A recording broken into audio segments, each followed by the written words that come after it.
Hello everyone, I am VAOS and welcome back to another Kerbal Space Program video. No moon colony, what the fuck? No Duna colony today or SSTO, but I did want to do a little something quickie.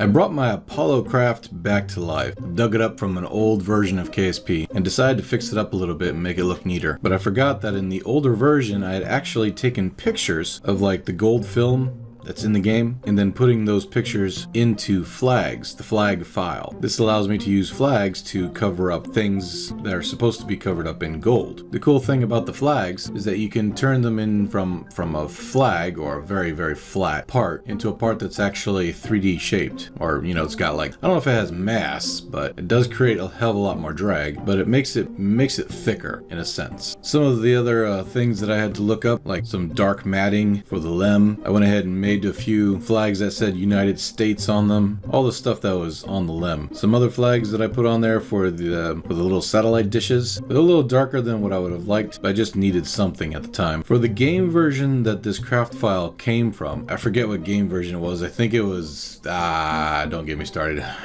It was a while ago, but the game was very cracking compared to the newer versions. So the LEM was designed to work with the crackeny state of that game version, which coincidentally means that it doesn't work at all in the newer, more ironed out version, even though it's still crackeny, but it's not as bad as it was many versions ago. So I had to go in there and straighten everything out and make sure it worked properly. For the internals of the lander itself, I did have to do a little bit of part clipping, but that's only because of the fact that KSP decided to make the lander can, or not the lander can, but the Luna Lander module that's supposed to be copied off the one from the old Apollo program. They made it like 3 or 4 times smaller than the actual spacecraft. I'm not just saying, that as in like, oh, well, they made it smaller because, there's Kerbals in it instead of human beings. No, even in the relation to if Kerbals were the same size as human beings, they literally made this thing super small. It's supposed to be, even in Kerbal size, it's supposed to be a few times bigger. They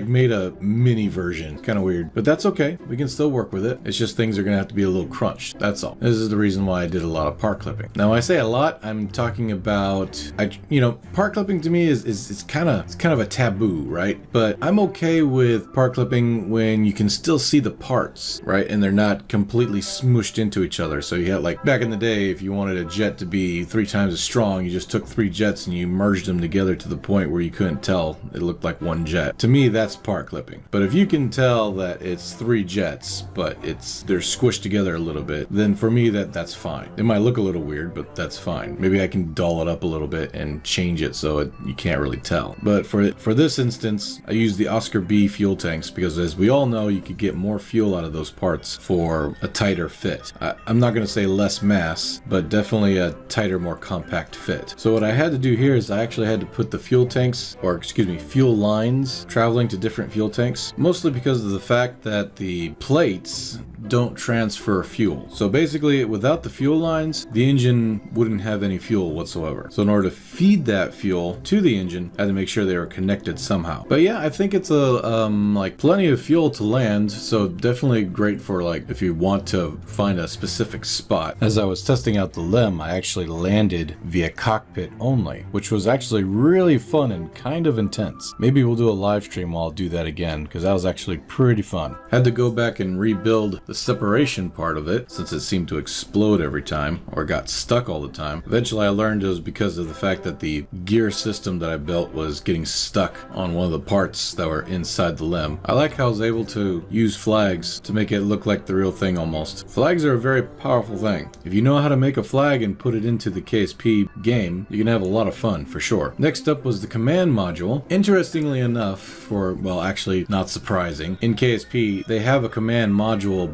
built, right, the body, but it's way too long compared to the original command module, so it looks really off. So I just went ahead and made my own using a fairing, which was kind of nice because in a sense I was able to go into the inside and build it from the inside. I used some schematics, saw how it was built in the inside, so I used a bunch of Oscar Mayer B fuel tanks and stuff, try to fill it up with a bunch of other things. Obviously you're not going to get it 100% correct because the command module was way more complicated, but I made it look kind of fancy, kind of nice. I was having problems with the separation between the command module and the spacecraft. Finally figured out what it was. Unfortunately, it was getting stuck on the heat shield that I had put on the command module. Even though it was supposedly the right sized heat shield, it was still getting stuck, which kind of sucked. So I inevitably had to find a smaller heat shield and kind of hope that that would work. Just enough to cover up the little door that they put down there. Of course, I added the little clamp on the side and to make it look good. The command module had like 2 different antennas. One that had like 4 dishes on it and another one that kind of stuck up from the other end. I was thinking about making a flag because the antenna that comes up from the other end, it's got like little antennas branching off from it, and in KSP there's nothing like that. So I was going to just make a flag maybe, right, and make it transparent with an antenna that looked like it, but at the time that would just take too long. I didn't have a whole lot of time, so I just went with a regular Communictron extender thingy-majiggy, telescoping scopic. Bleh. It looks alright, but yeah, there it is. After everything is said and done, it looks very nice. Not exactly size-wise perfect, but close enough. I was actually really thinking about making my own lunar module, but that would take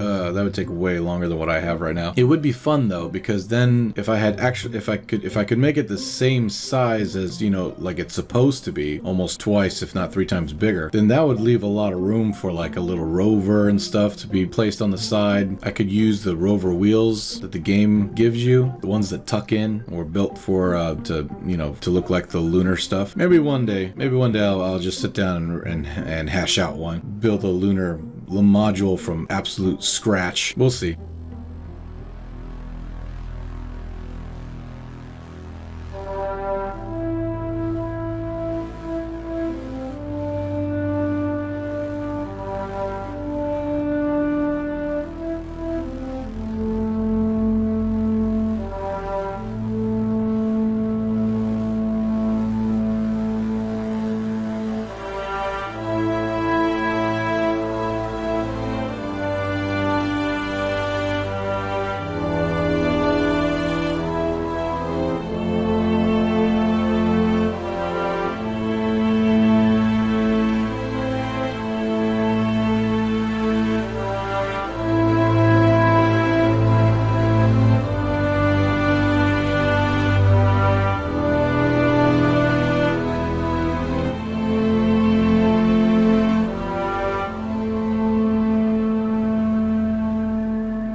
Alright, well I hope you all had fun watching this really quick Apollo spacecraft video. I know I haven't been getting a whole lot of views lately because it's not SSTO related, but that's fine. But I do like me some SSTOs, which I still am working on that moon SSTO, the one that lands vertically and then takes back off and then returns back to Kerbal. So look forward to that this weekend hopefully. And then I'm going to work on the Duna colony a little bit more. But anyway, yeah, if you really like this video, please leave a like. It'll help the channel out greatly. And if you really